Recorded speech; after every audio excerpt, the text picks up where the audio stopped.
It was another explosive week of hearings for the Madlanga Commission. Alleged cartel member Vusimuzi Matlala's appearance was postponed. IDAC Head Adv Andrea Johnson was a no-show as she was rushed to hospital. But the grilling of one of IDAC's senior investigators would reveal shocking alleged abuse of power that would lead to the victimization of a woman, Brigadier Dineo Mokwele, being exposed before the probe. I'm Canny Maphanga, and let's connect the dots on this Madlanga Wrap. The developments that are transpiring at IDAC are a concern to the President, and should the President reach a point where he activates some form of due process, we will communicate that at an appropriate time. We received two different whistleblower reports, both confirming that Mr. Carrim and an entourage had been seen yesterday going out for lunch at a shopping centre in the Western Cape. In that particular meeting, Commissioner, he was away because I told him General Khumalo is going to be arrested. He was away also that other generals were going to be arrested too as well. And his response to me was, they must face their own situations. Nobody listened to those 13 clippings when they were provided, and because if they did, they would have made the determination at that time already that they require full clippings in order to prepare a statement. What transpired or what was admitted in that statement, number one. But number two, I want to see, and I feel very strongly about it, what transpired during these plea negotiations.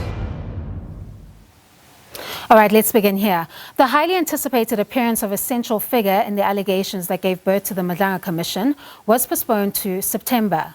This as Vusimuzi Matlala's legal team invoked his Section 35 rights ahead of his attempted murder trial and following those failed plea negotiations with IDAC. For instance, if there is, let's say, a Section 205, Section 204 affidavit opposed to, I want to see that, because I want to see in that what transpired or what was admitted in that statement, number one. But number two, I want to see, and I feel very strongly about it, what transpired during these plea negotiations. Now, IDAC Head Adv Andrea Johnson was also scheduled to appear before the probe this week, but this was pushed back after she was rushed to hospital ahead of her appearance. Advocate Johnson's appearance is an interesting one for two main reasons. Allegations from her past, which could be linked to conduct that allegedly happened at IDAC under her watch. Johnson faces allegations of improper conduct during her then role as a senior public prosecutor, where it is alleged that she furnished Major General Faraz Khan with the contents of a criminal complaint made against him. Fast forward to her role as IDAC Head. Under her watch, this unit would pursue a criminal case against Lieutenant General Dumsani Khumalo, the crime intelligence boss, and others over the appointment of Brigadier Dineo Mokwele. There is, however, a common denominator in both these matters, and that is crime intelligence official Major General Faraz Khan. This detail, which places Khan at the center of Johnson's alleged conduct then and the alleged conduct of IDAC under her watch now, will become important as we continue to connect the dots on IDAC.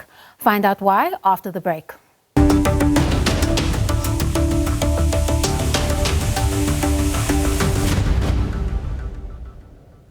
Thank you for staying with us. Now, Advocate Johnson's absence did not stop the show from going on. The probe would hear from Brian Pareyachi, a senior investigator at IDAC who is leading the investigation into the appointment of Brigadier Dineo Mokwele, a case which is alleged to be abuse of power and part of the alleged fight back. Pareyachi would try to limit his role to that of an investigator, but a simple slip in his investigation revealed that the real alleged issue here was the fact that Major General Khan was not included in the panel. The impression you have created with specifying him is that this may well have been about his exclusion. You were punting for him. Taking issue in 12.5 is in fact about the exclusion of General Khan in particular from the panel, from the interviewing panel.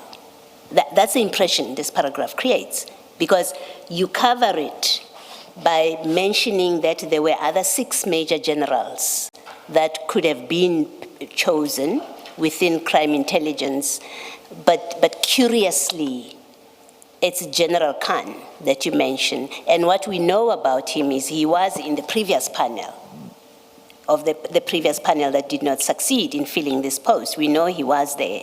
Yes. Now he's not in, and you take issue and you give him as an example, and it gives the impression that, in fact, the complaint in 12.5 is about him. Now, this detail about Khan becomes key to understanding why the conclusion of Pariachi in his investigation of fraud and corruption does not match the material in his docket. As the Commission looked closely at the contents, it became clear that the requirements of a Section 27 referral were not met and that a case was allegedly being manufactured to meet these fraud and corruption charges. It's a serious problem, Kelly. It is. You had no facts whatsoever. You made it up. You made it up to include it in this charge. And that's deeply problematic. In fact, it speaks to, until it's explained properly and satisfactorily why you included her on this charge, it speaks to an abuse of your power and authority to victimize an innocent person, at least on this charge, when you have no facts about it. You can comment if you want to. Thank you, Commissioner. I note you say I included it on the charge sheet. I'm at pains at that. It's my affidavit, my investigation, my affidavit is given. I don't draft the charge sheets and say who must be charged for, who must be charged, what charge is there. I don't. That is at the prosecutor's door. They make that determination. More questions would emerge in Pariachi's investigation, which he continued to note. A posture that did not sit well with evidence leader, Advocate Matlala, SC. I do not, with respect, accept your explanation, Colonel. You caused for somebody to be arrested. Somebody who, on your own facts, was not complicit in the crime that you describe in the charge sheet. But because of your affidavit and the way the charge sheet is drafted, you caused for her arrest. That's irresponsible in the extreme. That's abuse of power. And it is not enough for you to say noted. No, Colonel, I don't accept that. I worry for the rest of the citizenry. Must I? I don't accept your answer. The question then becomes, was this a legitimate pursuit of justice, or was this allegedly another layer of an alleged shield being afforded to Khan, who has in previous evidence shown that he is not shy to activate a quote-unquote counter within intelligence? While the Commission still has to get to this answer, this is what the Presidency had to say about the latest developments in light of the fact that the IDAC Head is appointed by the President and can only be removed through a process initiated by the President. Indeed, the developments that are transpiring at IDAC are concerned to the President, and the President is keeping an eye on those developments. At this stage, we've seen a lot of speculation around the head of IDAC potentially resigning and so on. Our view in that regard is that we're monitoring developments, and should the President reach a point where he activates some form of due process in response to the issues that are transpiring at IDAC, we will communicate that at an appropriate time. All right, after the break, we unpack these developments with NPA spokesperson Kaiser Khanyago and specialist investigator Mike Borges. Do stay with us.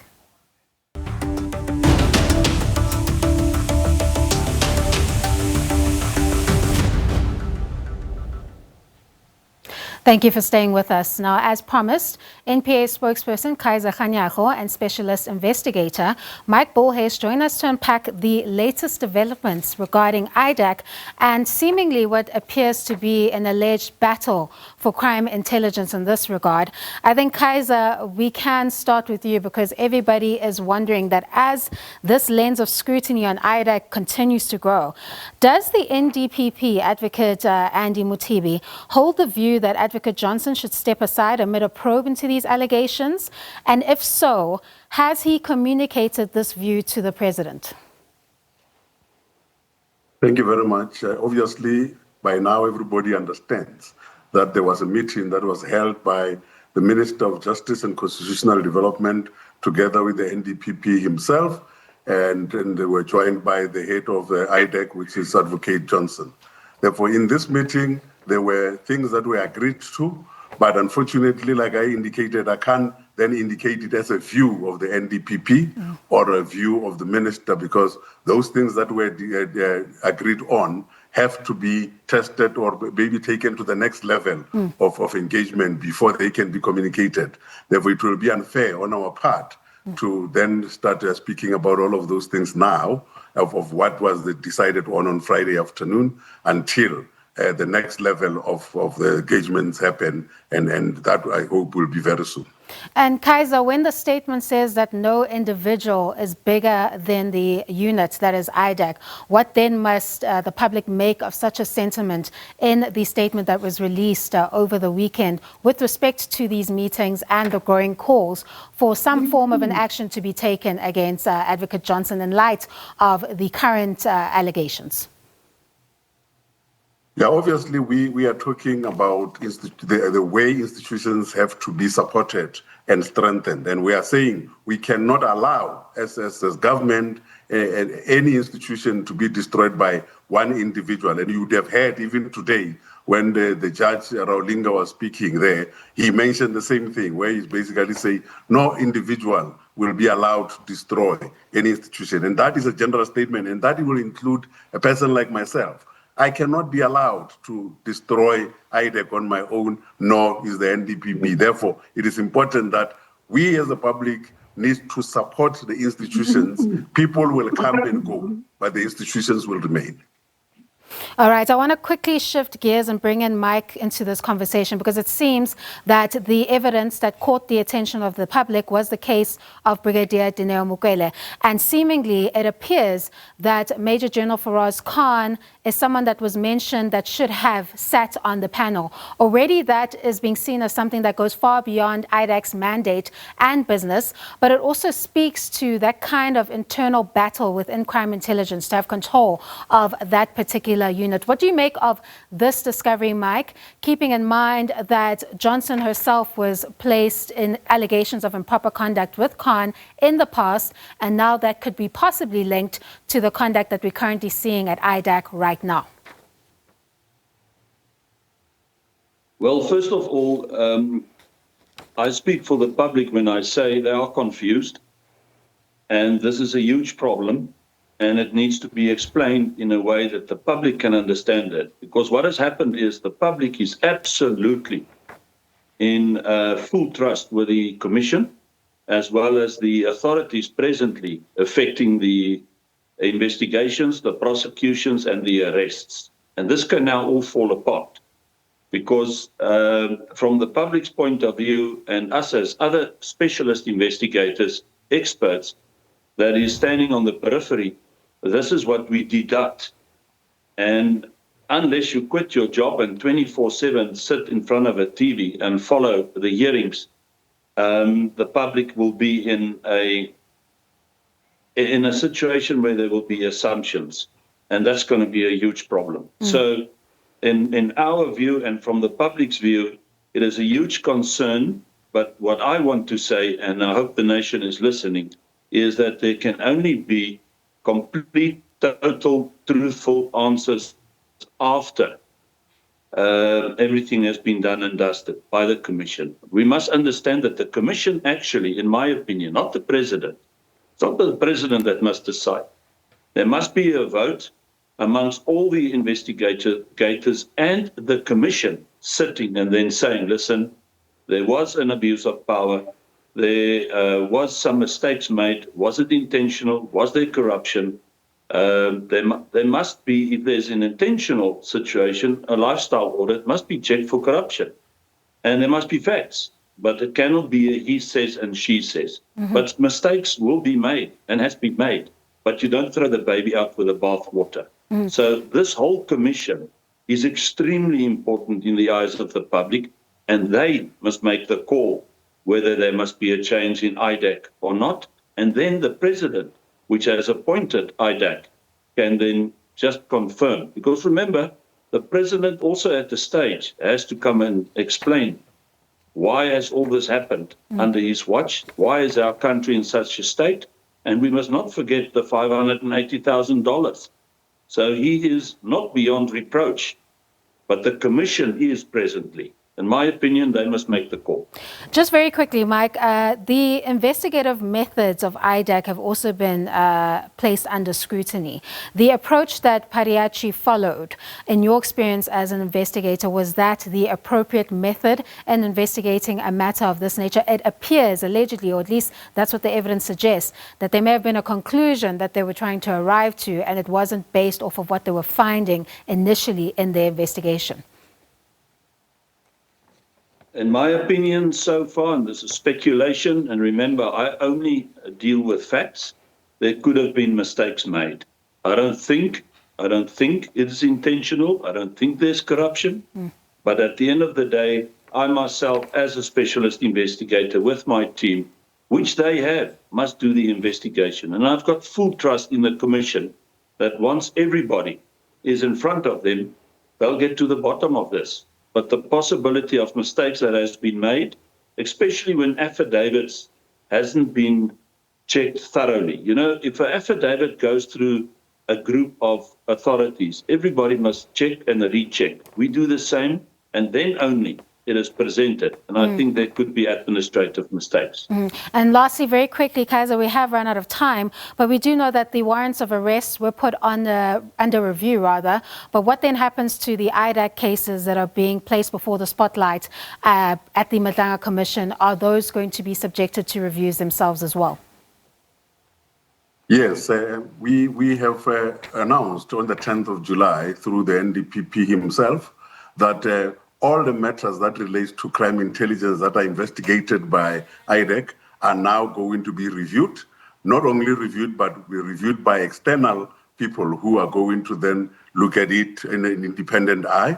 And then because of that review, all the warrants of arrest that were there are going to be stayed. We are using the word stayed deliberately because warrants of arrest can only be cancelled by a person who approved them, be the magistrate or somebody equivalent. Therefore, they will be stayed until the matter of the review is done. Therefore, from now going forward, all the matters, including the one you are referring to, will be under review. All right, thank you very much. That is Kaiser Khanyako, the NPA national spokesperson. Then, of course, specialist investigator Mike Bolhuis, reflecting on the IDAC controversy that has been placed before the Madlanga Commission. And we expect that Advocate Andrea Johnson will finish off that testimony this week and give an explanation as to what could have possibly gone wrong with these cases and her previous conduct or alleged conduct as a senior public prosecutor. Now, while IDAC took center stage before the probe this week, it seems that members of the public were also highly interested in the postponement of Kat Matlala's testimony. Let's take a listen. What I think about Kat Matlala's postponement is that I think it's a waste of money, and then what they need to do now is they just have to come to the conclusion of everything. And then once they come to the conclusion of everything, then they can save the money for the state. Yes, that's my view from my side. I feel like it has to do with him being rich, because monetary is a base in South Africa. If you don't have money, your things will be like attended to very quickly because you don't have any security. But because he has money, it means that they're dancing to his music. So he can shift whatever that they've put in order because he has a higher lawyer, and maybe the government maybe is scared of people who have money and they have more privilege and more freedom, and they don't like take accountability as well. You know, rights go with responsibilities. With them, it's only rights. There's no responsibility.